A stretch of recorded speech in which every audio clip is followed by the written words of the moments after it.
Bonjour à tous.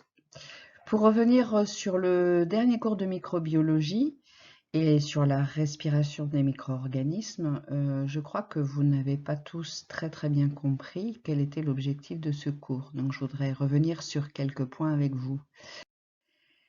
Alors, lors d'un cours passé, nous avions vu que les micro-organismes avaient besoin d'oxygène pour vivre.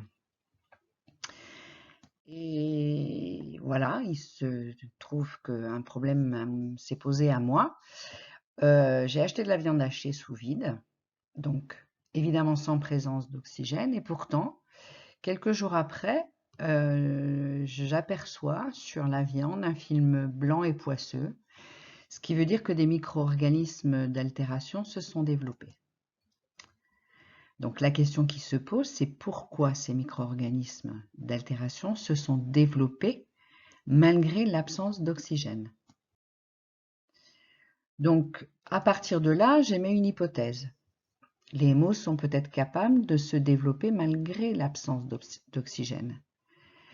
Pour valider ou invalider cette hypothèse, je fais une expérience. Dans 4 tubes contenant un milieu nutritif, j'introduis 4 espèces bactériennes différentes qui sont mises à incuber à 37 degrés pendant 24 heures.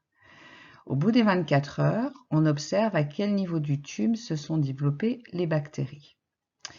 Et là, on peut s'apercevoir que dans le premier tube, des pseudomonas se sont développées dans le haut du tube, des myobactéries dans le milieu du second tube et des Escherichia coli dans la totalité du tube d'essai.